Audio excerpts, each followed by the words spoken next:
And g'day there to everybody in Farrell Flat. Graham Anderson here, just with a bit of a climate and forecasting outlook for 2016. Okay, well, I speak to a lot of farmers around the place, and they all say, listen, one thing we want is better forecasts. And believe it or not, forecasts are getting better. Bigger computers, lots more data points, a lot of better understanding of what drives our seasons. So that's all good. But there's also important, it's about improving our climate literacy so we understand forecasts. And that's sort of part of what today's talk's a little bit about. And also, I guess, no matter what the weather throws at us, there's a big thing that's under the control of farmers, which is really the seasonal risk tools, tactics, decisions that just deal with whatever the weather throws at us. So that's what you guys are really good at. And I guess really today is just a bit of a quick update, and it's brought to you, I guess, by a new project which is around just improving how we get good climate variability information out in the hands of farmers. So just a quick review, March rainfall in South Australia. So we can see here anything over the yellow is more than 25 mil. So you can see a bit of a zone here of 25 mil and less, but also some areas which got over 50 mil during March. So some places off to a good start already. Now here we've got summer rainfall, December, January, February for South Australia. I'll just explain deciles. Decile 1 is where the rainfall for summer was the equivalent of the driest 10% of summers, and decile 10 is where it's rained somewhere and it's the equivalent of the wettest 10% of summers, which is some parts up here. But largely you can see a lot of average, and a few places got a bit wetter, and a few places just sitting on decile 2, 3. Just looking at the last 12 months, so 2015, we can see there's a bit of a mixed bag around the place. Down further south, a lot of decile 1, which is driest 10% of years, and you can see you didn't have to travel too far to your north, and you had places which were actually up to decile 8, 9 or 10. So very event driven last year, and some areas getting dry, but some areas having some good rainfall. If we look at the last 2 years, so that's 2014 and 15, we can sort of see again that similar pattern, dry area. Some areas here in Western Victoria, Southern South Australia, lowest 2-year period of rain on record. But again, you don't have to travel too far north where it's been largely average. So we'll talk a little bit about what's behind that. We all remember 2010-11, that was the wettest 2-year period in Australia's history, and it wasn't just wet in your part of the world, it was wet all the way up to Northern Australia. So one of the big things we'll talk about is where did all that moisture come from, and what's the difference between these really wet years and dry years. So we'll talk about where all that moisture came from. And there's a longer term story too, especially for parts of southern Australia. This is just referring to that sort of growing season rainfall, April to October. But since 97, compared to longer term records, parts of southern Australia has had a fairly dry and lowest sort of growing season on record. So we're in a bit of a period where that's happening a bit more often. Also, you don't have to go too far north where that's been more like the long term average. So we'll just talk about what the climate scientist thinks going on there. Now here we've got a long-term record, a nice long-term record for Farrell Flat, and it goes all the way back to 1879. And you can see the rainfall years, millimetres down the side, 400 mil, 500, 600, and you can see all the way up to 2015. So a lot of variability there. Some years where there's over 800 millimetres of rainfall, and other years which are 250 millimetres. So a lot of variability. You can see some sort of different runs of dry years in the history, but also I guess I look at a lot of records in the last 20 years. Here's pretty good. Looks like it's been a pretty good place to beat Farrell Flat.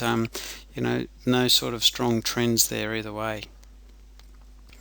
We're just going to look now at Farrell Flat for summer rainfall over that long-term period, and 69 millimetre, but a lot of variability there over that longer term. It's obviously some pretty big wet summers there in history, and the one back 10-11 summer, and probably when we look at just that sort of last 20 years, you've probably been striking or batting above the average for summer rainfall. So always a bonus when that turns up.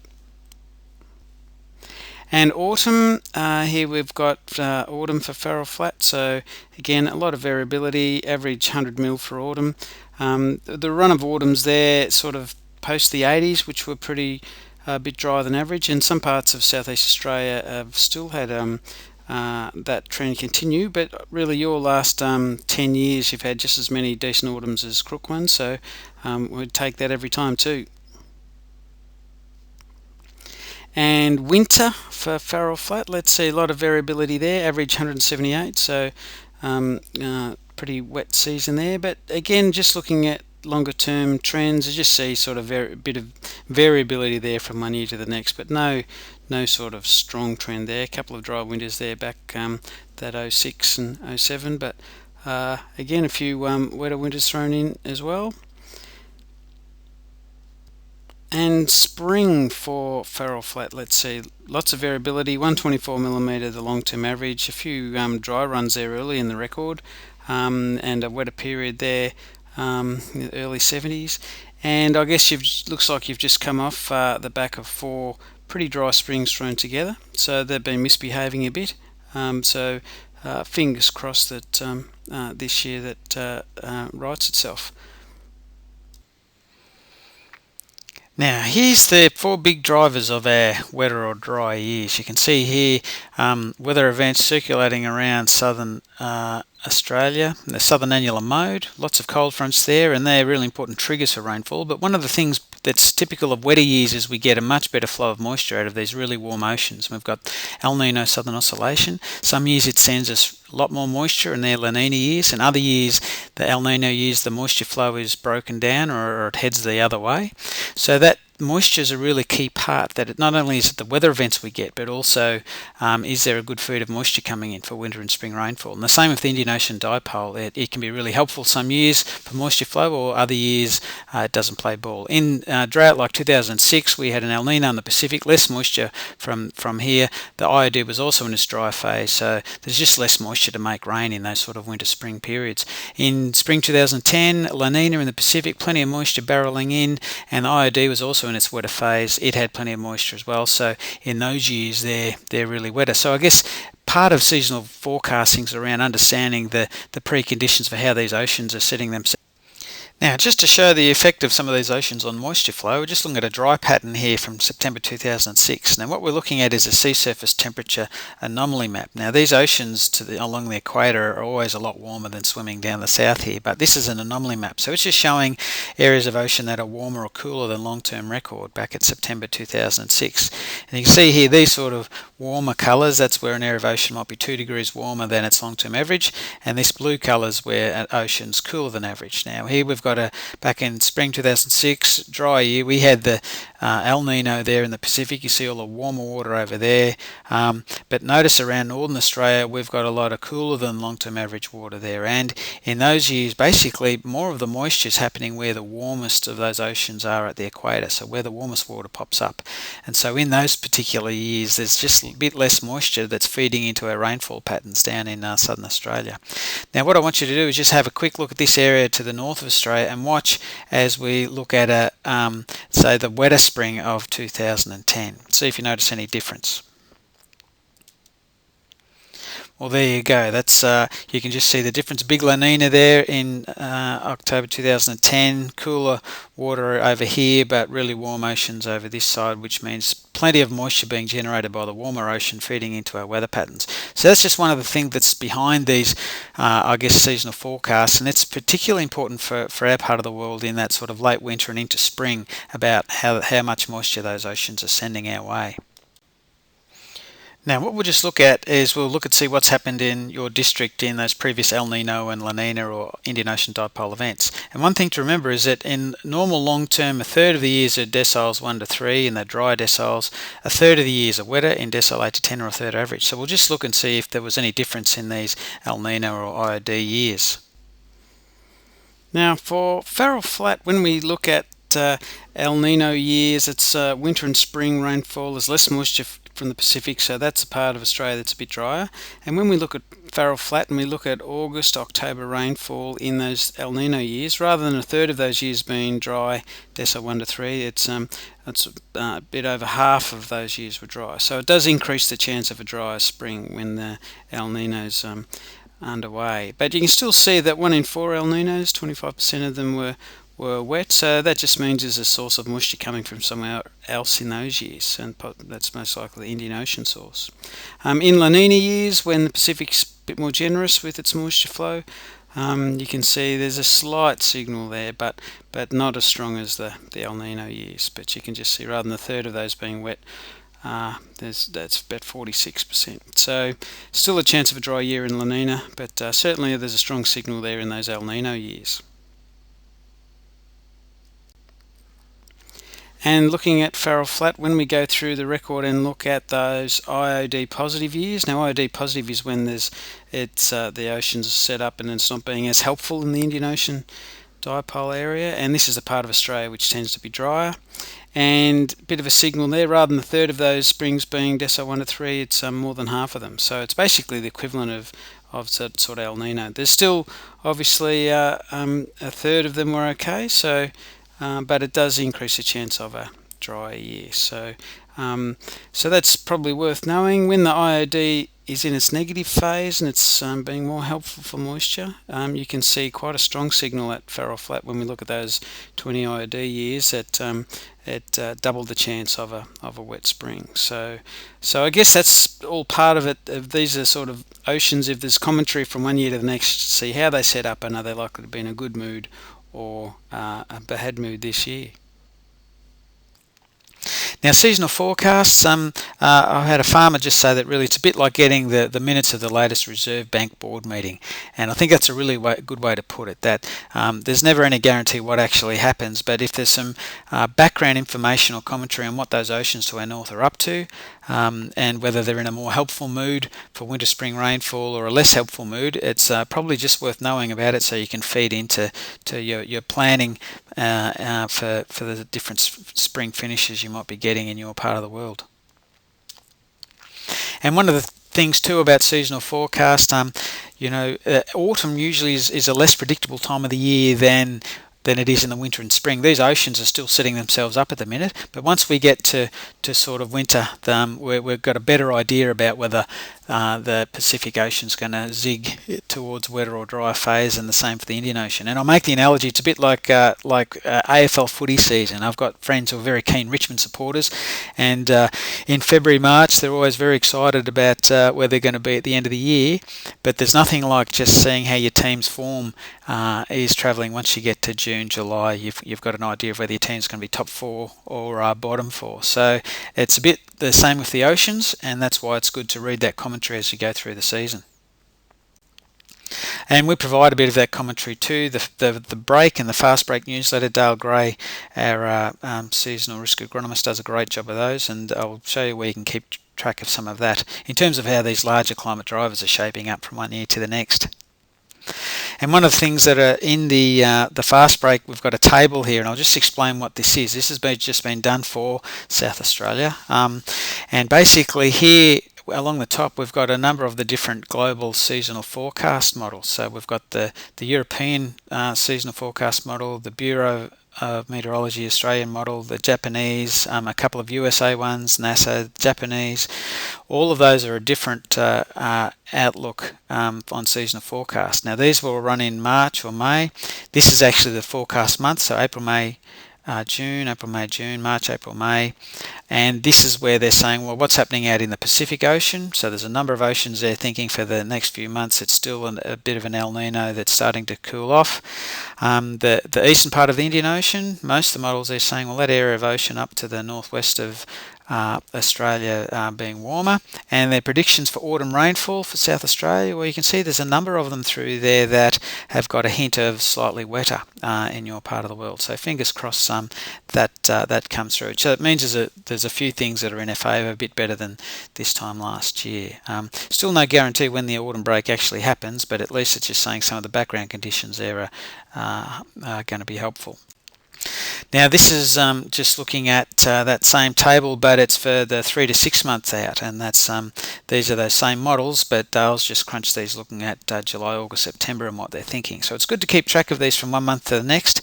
Basically though, as the season gets on, there's a couple more models they're thinking that El Nino will cool down, and they're just sort of a bit of debate of whether it might be a La Nina or not. So we'll have to stay tuned with that one. In the Indian Ocean, there's again that water still remaining warm, which is sort of potentially useful for us. So that'll be something to watch this year. And again, there's still a couple of models there that are hopeful that there'll be a bit of better moisture flow later on the year. So stay tuned with those forecasts as they get updated each month. So what's happened in the year following previous El Nino events? So we've had the big El Nino last year. Now my colleague here, Dale Gray, has crunched some numbers for us, and he's printed out for Farrell Flat the El Nino years. And there you can see there was the growing season rainfall in those El Nino years. But more importantly, he's actually done what's followed those El Nino years at Farrell Creek. And largely what we see when we look at April-October rainfall, you can see the monthly rainfall for those particular years, but the red is decile 1 to 3 years, the yellow's average years, and the blue's decile 8 to 10.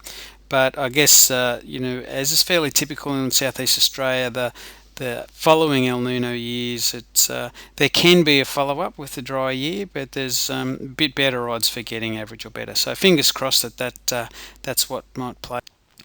Now, any curveballs, what I've been talking about is largely just good old-fashioned variability. I guess one of the things that's a little bit different at the moment, which is around this longer-term temperature record. You can see back to 1910 up to last year, and see temperature does vary up and down, and even El Ninos and La Ninas tend to vary, where La Ninas are cooler and El Ninos are a bit warmer. But each decade, basically since the 50s, has been a little bit warmer. And the main thing that's, I guess, a bit of a challenge for us is really around spring temperatures. When we're looking at spring maximum temperatures for South Australia, and you go back through the last 100 years, certainly in those, you look at the last 4 springs, we've had a number of them between 2 and 3 degrees warmer than that long-term average. So that basically is just summer arriving a bit earlier. And if we've got plenty of moisture, that's perhaps not so bad. But if it's years where things are a bit dry, it just brings a finish to the spring a bit quicker. So that's one thing that's probably a little bit different to just long-term variability. Also with that, while we've got warmer days, the issue of frosts and late frosts is still a bigger risk as ever, and I guess that's one of the things that we're dealing with too about. And it's usually comes with that sort of, when we get that settled, where the high pressure pattern, not only is it dry and warmer during the day, but we got a chance of picking up spring frosts. So that's something we're dealing with at the minute. And that's, I guess, that trend in the pressure pattern since the 50s. The Bureau sort of doing a lot of measurement and picking up that there's the increase in pressure pattern over southern Australia, and that's sort of part of what's probably giving us a few more bumpy springs, and also with that frost issue. And here's that basically that pressure, southern Australian pressure. You can see it's quite variable from 1950 through to 2015, and you can sort of see the big El Ninos. There's a higher pressure over southern Australia. We've got the 97, 98 and the 06 El Nino, and but last year. So one of the things though, that while there's variability there's just every sort of 20 years or so it just nudges up in terms of a higher pressure over this southern part of Australia.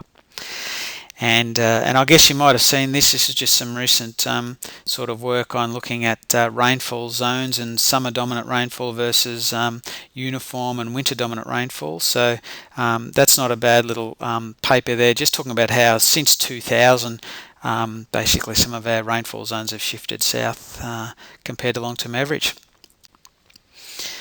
Now, farmers are used to variable seasons, and they've had a lot thrown at them in the last decade, and whatever we get thrown at next, it's good to look at all the things that are under our control, and really farmers have done a great job at managing that variability, and these are the sort of things that we'll need to keep on doing to manage whatever the weather throws at us, and we've got modern technologies, equipment, genetics, all those sort of things are improving, helping us deal with variable seasons, improved sort of farm infrastructure and regional infrastructure, on-farm storage. They're all things which help us. Business management for variable years and incomes has been a really key bit to how some farmers are really managing this variability of weather, and also just things like conservation tillage, better soil health. They've been really important in terms of how we store moisture and keep it there for our crops to use, and things soil probes and how we manage seasonal risk by doing all of that. Weed control over summer, storing that moisture. It's really a credit to farmers and how well they're managing variability variability in this day and age. So we'll need to keep doing all of that, and good luck with the year ahead. And if you're interested in getting those sort of monthly updates, just drop an email to thebrake@ecodev.vic.gov.au. It's free, and you can give a bit of a trial and see if the commentary is any use for you this year. Good luck.